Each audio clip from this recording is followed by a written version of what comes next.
Oke, bismillahirrahmanirrahim. Assalamualaikum warahmatullahi wabarakatuh. Alhamdulillah, wassalatu wassalamu ala rasulillah wa ba'du. Pagi ini jam 10 pas, sahabat. Kita lagi duduk-duduk santai di pematang sawah. Pemandangan yang luar biasa indah di kampung halaman kami.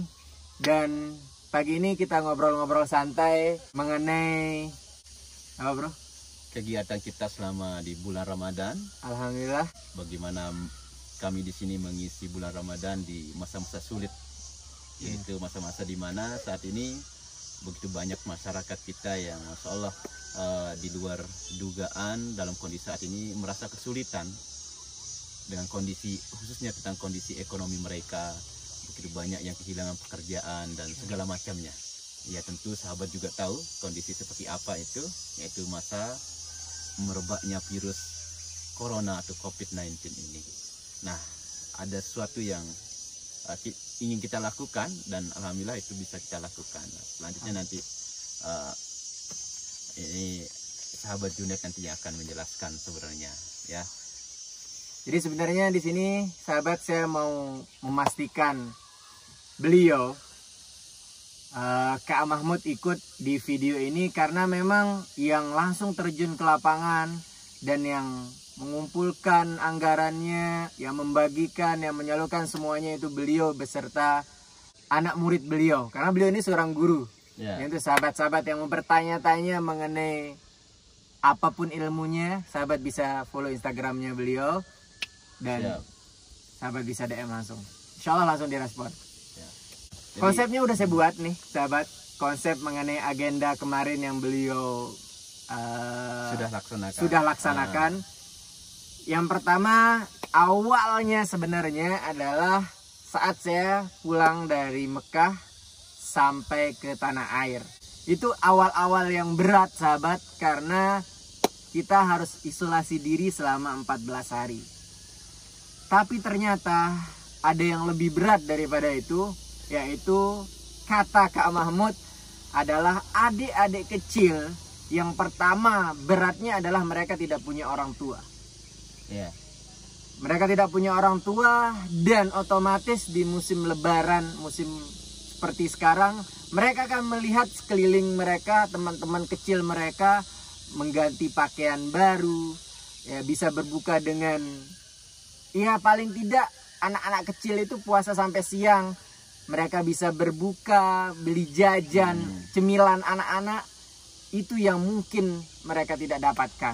Kemudian akhirnya Kak Mahmud punya ide bagaimana kalau kita kumpulkan anak-anak kecil ini, kemudian kita santuni, ya kita bagikan, ya tidak banyak, tapi paling tidak hari itu mereka bisa tersenyum dibanding hari-hari sebelumnya. Sebenarnya inisiatif ini muncul ketika saya melihat kondisi di mana para orang tua, para duafa yang ada di kampung halaman saya terutama, para jompo, alhamdulillah mendapatkan beberapa bingkisan bantuan dari pemerintah, baik dari pemerintah desa, pemerintah kabupaten dan provinsi, bahkan mendapatkan bantuan tunai dari pemerintah pusat yang langsung diberikan kepada mereka. Nah, tetapi di sini ada yang luput sebenarnya, ada yang luput dari perhatian kita khususnya dan pemerintah pada umumnya, yaitu kita lupa ternyata ada yang jauh lebih membutuhkan uluran tangan kita, yaitu anak-anak yatim, yatim piatu yang tidak ada dalam daftar bantuan dari pemerintah. Sehingga saya pun di sini berinisiatif di masa sulit seperti ini, sepertinya mereka juga membutuhkan perhatian khusus. Makanya kami dari tim, khususnya dari saya pribadi yang mengkoordinir siswa-siswa saya untuk dijadikan relawan. Masya Allah mereka luar biasa kerja ikhlasnya untuk kita adakan sebuah program, yaitu berbagi kebahagiaan bersama anak yatim dan yatim piatu, yang awalnya saya agendakan khusus hanya untuk di sekitar desa saya, di kampung saya gitu. Namun jadi awalnya niatnya satu desa, ya awalnya niatnya cuma satu desa, jadi tidak banyak karena saya pun sadar bahwa saya tidak akan mampu sepertinya untuk mengumpulkan banyak donasi gitu. Benar. Nah, saya satu desa itu saja saya hanya mampu menghimpun atau mendata anak-anak yatim dan yatim piatu itu 50 anak. Itu luar biasa, saya kagetnya melihat daftar anak yang begitu banyak, anak yatim khususnya, sehingga kalau saya santuni saya rasa berat juga. Artinya dari mana saya akan dapatkan uang gitu. Nah, misalnya kalau kita hitung-hitungan per anak itu 100.000 gitu. Kali 50 gitu. Ya, jadi sekitar 5 juta minimal yang harus kita punya. Tapi saya juga nggak enak hanya sekedar memberikan uang saja. Minimal ada bingkisan untuk mereka pegang, mereka bisa lihat secara langsung, karena dari situlah senyumnya anak-anak itu merebak. Nah, jadi itu kisah sehingga kami pun dengan kemampuan yang sangat terbatas, saya mengumpulkan siswa-siswa saya yang di SMA Negeri 1 Batu Kliang Utara untuk ayo kita buat program.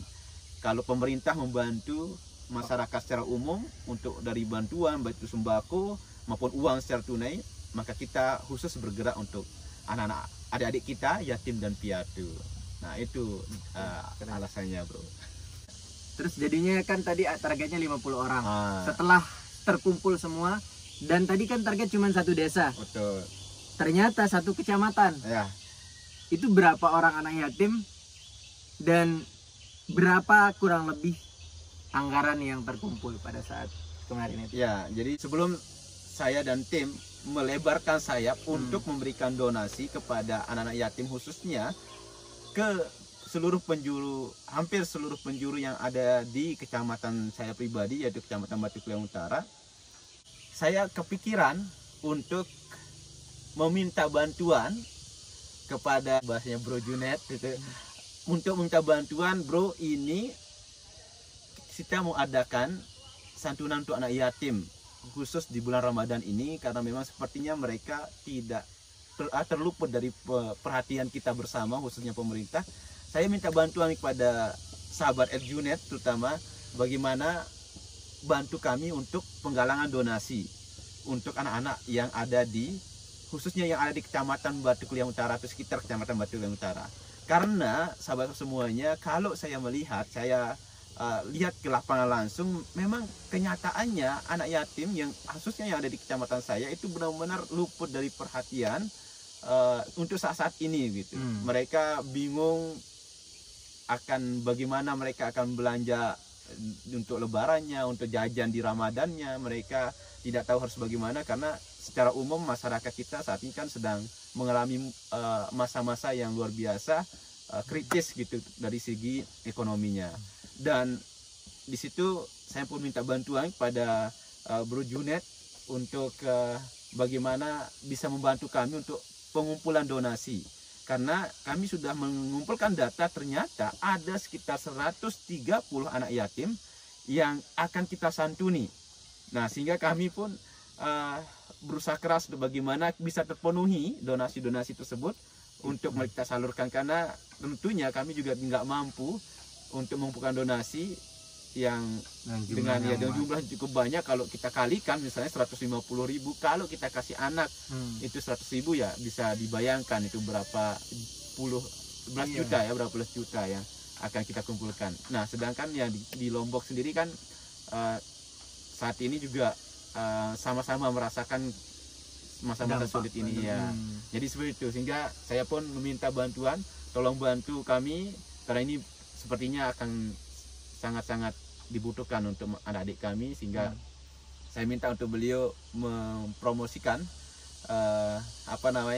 pamflet donasi, membuka atau open donasi di Instagramnya beliau, dan pada akhirnya hasilnya masalah luar biasa ya. Jazakumullah khair untuk teman-teman sahabat yang sudah ikut serta. Jadi sengaja juga sekali lagi saya ikut sertakan beliau di sini, supaya karena murni yang kemarin itu sahabat yang saya install story di Instagram itu murni saya nggak ikut serta karena saya masih masa-masa isolasi. Jadi beliau langsung ke lapangan, dan ternyata tadinya awal data 135-an anak yatim dan yatim piatu, ternyata sampai di lapangan itu lebih dari itu. Bahkan dihitung-hitungannya itu sekitar 200-an anak yatim. Dan itu lokasinya di pelosok, luar biasa. Di saya sendiri yang di sini belum pernah ke sana. Itu pribadi saya juga pertama kali ke rumah anak yatim tersebut, ternyata itu rata-rata hampir 80% dari penerima manfaat adik-adik kami yatim piatu tuh berada di pedalaman desa, pedalaman dusun yang luar biasa. Kita harus menguras energi untuk ke sana gitu, karena jarak yang begitu jauh dari perkotaan lah intinya. Nah, sehingga insya Allah penerima manfaat ini benar-benar yang sangat membutuhkan, ya. Itu luar biasanya, sehingga saya tidak henti-hentinya mengucapkan jazakumullah khairan katsir kepada semua donatur yang sudah ikut serta dalam kegiatan kami, ya. Gitu. Dan juga terima kasih banyak, terima kasih jazakumullah khairul jaza untuk Kak Mahmud khususnya atas ide luar biasa ini, atas niat luar biasa dan ikhtiar luar biasa ini.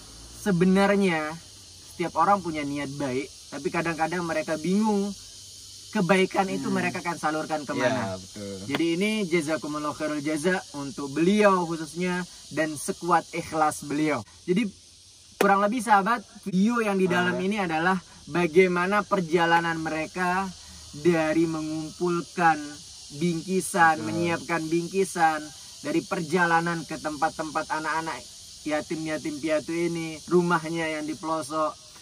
Mereka pasti butuh bensin untuk berangkat, karena nggak mungkin jalan kaki, dan itu mereka siapkan semuanya sendiri. Bahkan sebagian dari anak murid beliau ada yang sampai nangis saking susahnya perjalanannya sampai ke rumah-rumah anak yatim piatu ini. Dan itu tidak 1-2 hari. Itu beberapa hari baru tersalurkan semuanya. Jadi saya pastikan Bro Junet, jadi ini penyaluran donasi ini kita laksanakan 4 hari berturut-turut tanpa henti. 4 hari kita jalan. Penyalurannya belum saja. Data-data sebelumnya. Belum kita proses luar biasa panjang. Jadi setelah semuanya kita selesai data dan segala macam, kita briefing dengan sangat hati-hati kepada semua relawan, khususnya siswa saya yang ada di Sekuat Ikhlas di SMA Negeri 1 Batu Utara, bahwa kita nggak mungkin akan bagi ini secara bersamaan satu titik di dalam satu waktu. Maka inisiatif saya, kita harus menyebar. Nah itu bro, jadi sahabat-sahabat semuanya, kita buat tim. Jadi ada tim yang akan menyebar ke suatu titik tertentu. Nanti ini yang bawa untuk donasi di desa ini yang bawa donasi untuk anak adik yatim yang di tempat ini, dan seterusnya. Kita buat tim, mereka menyebar untuk membagikannya secara langsung. Ingat, karena memang ini masa dimana kita nggak boleh berkumpul, kita itu langsung menyerahkan door to door, menemui adik-adik langsung ke rumahnya.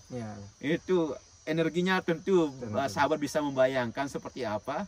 Dan itu sebenarnya supaya sahabat tahu juga, dari energi yang keluar, kemudian mereka juga, ya beliau-beliau ini juga pasti butuh sekali lagi untuk ke tempat tersebut. Tapi ya dipastikan tidak ada 1% pun, tidak ada 1 rupiah pun yang diambil dari apa yang sahabat sudah donasikan.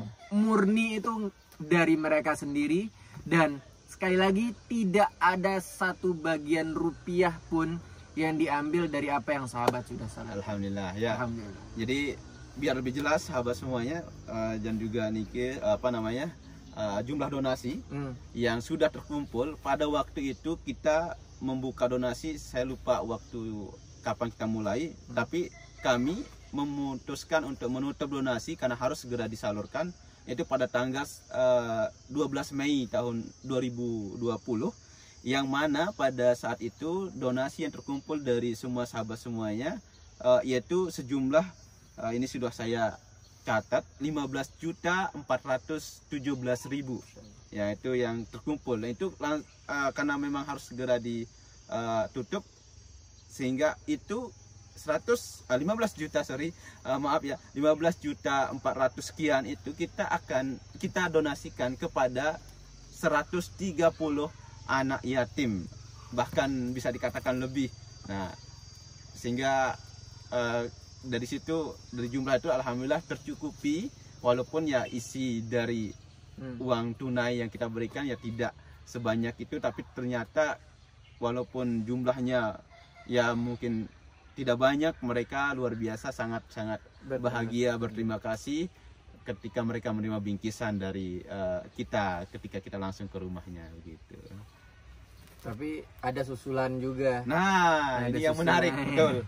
Ada yang menarik, walaupun donasi kita resmi tutup pada waktu itu, masalah banyak yang menghubungi, ada yang menghubungi dan ada yang langsung minta dititipkan. Saya ingat dan saya pun menulis jumlah yang masuk ketika ketika kami tutup itu ada 6.350.000. Itu setelah kami tutup dan 21 ya, juta lebih lah sahabat, Masya Allah. Itu itu karena sudah selesai pada saat pembagian, kita sudah istilahnya pembubaran panitia waktu itu, tiba-tiba ada sahabat juga yang menghubungi dari sahabat El Junaid, terutama yang dari Instagramnya, dari followernya beliau yang menghubungi kami titip untuk anak-anak yatim, dan kami berpikir panjang, alhamdulillah ternyata ada yang terlupakan, kami langsung salurkan, langsung salurkan ke mereka, adik-adik kami yang seharusnya mendapatkan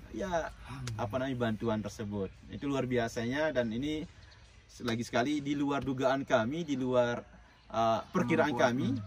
Masya Allah, ini benar-benar program yang pertama kali saya adakan. Pertama kali saya adakan, yang cakupannya hampir, berarti kalau saya total itu ada sekitar 155 anak yatim. Masya Allah. Dengan total jumlah dana antara 15 juta sekian ditambah dengan 6 juta 500.000 sekian ya, sekitar itu. 6 juta yang di Thailand itu bisa dijumlahkanlah berapa di totalnya. Nah, sehingga itu luar biasanya, kami mau dibilang kaget juga dengan antusias sahabat semuanya, tapi alhamdulillah kami tetap menyalurkannya dengan sesuai dengan yang diamanahkan gitu. Oke. Jadi itu saja sahabat obrolan santai kita di tempat luar biasa ini. Mudah-mudahan setiap apa yang sudah dikeluarkan Allah lipat gandakan ratusan ribu kali lipat, insya Allah. Kenapa sekali lagi sahabat selalu disebut dia dengan sahabat Haramain? Karena harapan kelipat gandaan pahala ketika kita beribadah di dua tanah haram, mudah-mudahan sahabat selalu dapatkan itu. Amin ya Rabbal alamin. Kemudian doa yang tidak bisa juga setiap anak ini ucapkan, paling tidak sahabat, kebahagiaan mereka itu adalah doa terbaik untuk sahabat-sahabat semua. Amin. Jazakumullah untuk Kak Mahmud, untuk sekuat ikhlas juga. Mudah-mudahan atas apa yang sudah diberikan, tenaga, waktu dan semuanya, mudah-mudahan Allah mudahkan setiap urusan semuanya. Kemudian kata-kata terakhir semua. Terima kasih sekali lagi. Di akhir kata ini saya mewakili teman-teman relawan, siswa-siswa saya yang luar biasa dari SMA Negeri 1 Batu Layang Utara, mewakili mereka mengucapkan jazakumullah khairan katsir kepada semua donatur dimanapun sahabat berada. Alhamdulillah melalui perantara sahabat saya El Junaid, ini bisa kita laksanakan, bisa terkumpul begitu banyak donasi, dan semoga Allah membalas segala kebaikan semuanya. Karena satu prinsip hidup saya pribadi, dan mungkin juga ini menjadi prinsip hidup sahabat-sahabat semuanya, jelas di sana tertuliskan dalam surat Ar-Rahman, hal jazaul ihsan illa ihsan, tidak ada balasan kebaikan kecuali kebaikan pula. Jazakumullah khairan katsir. Semoga sahabat semua tetap dalam lindungan Allah SWT dan diberkahi hidupnya oleh Allah SWT beserta keluarga-keluarga sahabat semuanya. Itu saja. Assalamualaikum warahmatullahi wabarakatuh.